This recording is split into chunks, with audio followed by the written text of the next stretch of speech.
Now we can remove this drum. You will most likely have some clutches come out of this as you pull out. And in this case, some carnage.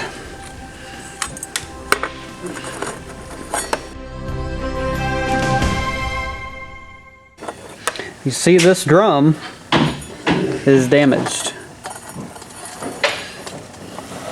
Marks here and the bevel around it destroyed. Now if we lift up, let me get a friction out of here. We're going to remove the rest of this and explain. On this particular transmission, there should be a snap ring in this part of the case behind these clutches. And you notice we have parts of snap ring, and then some parts of the snap ring are missing. They're not sitting where they should be. This has had a snap ring blowout from the case, causing our problem here. So we're going to have to dig this old snap ring out so we can get the rest apart. This snap ring, since it's been damaged, it may be a little difficult to get the rest of the pieces out of the case. Typical overhaul where this hasn't occurred wouldn't be so difficult.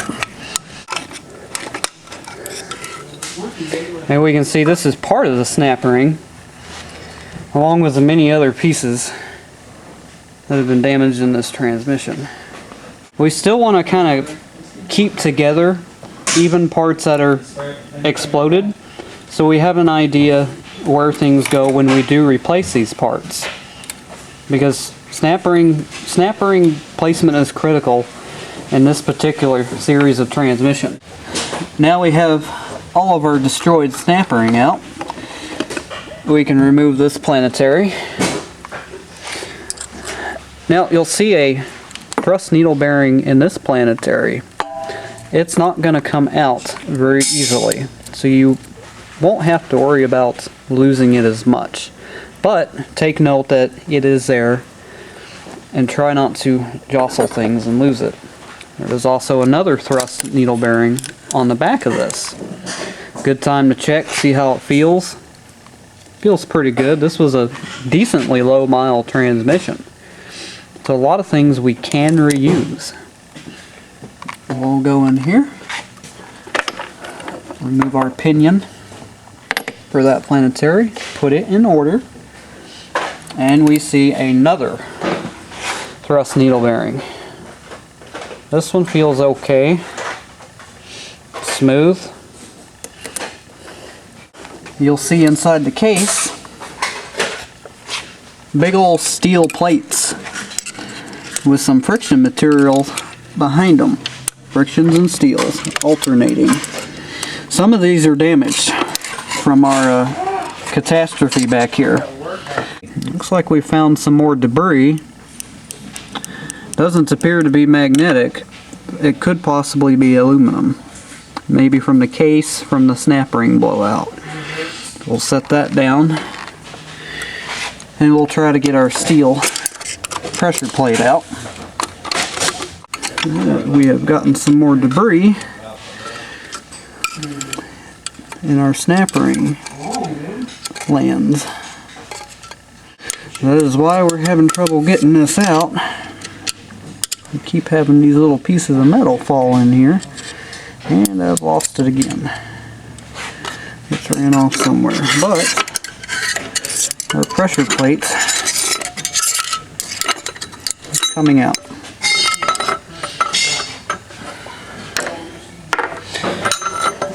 This particular pressure plate, if you can see the damage, it's quite extensive.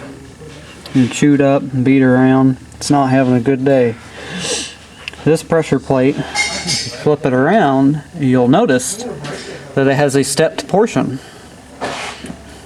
The flat side will face towards the bell housing of the transmission. When we replace this, it'll look very much similar to this. Always keep in mind of where these components go and how they're oriented. This piece, it's gonna have to be replaced It's got a lug here that's pretty well chewed down because of the snap ring getting in there and hammering on it. We'll just have to replace it. It's compromised the integrity of this. So we'll put a new one in there. But remember, whether it's a broke part or not, try to keep it in the best order you can. Now we'll go back in the case. See another planetary here, and you see some clutches, friction and steel. We're going to remove one because there's some damage on it too. See this clutch? And notice how these tabs really ate up. We'll show you a good one to compare here in a moment. Here on the left we have a good clutch. Notice how the lugs, they're in good shape. This is an extra clutch we had laying around. It's a good one. If you look to the right, you'll see the bad clutch here. The lugs are almost gone. It's almost de-splined it completely. We also notice that friction material, here's some that's still intact, and on down further there's none. It's been wore off, chattered around. You can almost flake it off. This is a very bad clutch. And we have another snap ring. Notice here where my pick is and this snap ring is, there's a land for that snap ring, and then there's a land for the snap ring that blew apart. There's two right in order of one another. Keep very close eye on where you put these snap rings back when we do our overhaul. If you mismatch them, it will not work. In this particular transmission, these two snap rings are shared by a common apply device on both ends of the system. You have the piston we showed you earlier that came out in front. It uses these snap rings to keep it locked in place whenever it applies. And the snap rings back in here for this clutch. What's happened is the snap ring was weak. It just simply flexed out of its land and come apart. We're going to remove this snap ring now. Find the end of it somewhere, and she'll come out. This is a good snap ring. It's really undamaged. Nothing wrong with it. This snap ring has rounded edges, so pay close attention to which land that it came out of. If we flip the snap ring around, we notice it's a lot thinner than the broken snap ring. These transmissions use what they call selective snap rings. Each transmission that comes off the assembly line has different aspects about it. It's the same unit, but they all have different tolerances when they're put together. So we have to keep note of this whenever we go to reassemble, because in some cases we may have to get a thinner or thicker snap ring. They're selective. We have more steels and we have more frictions.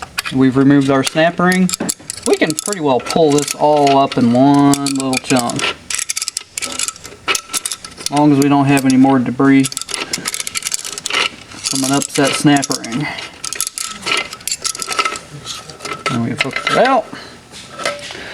Got one more steel back there.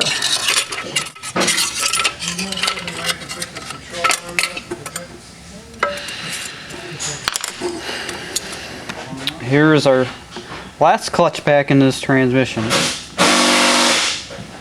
We'll spread them out like cards here, and we'll show you. If I can keep them from slipping. Notice we got a steel, friction, steel, friction, steel, etc.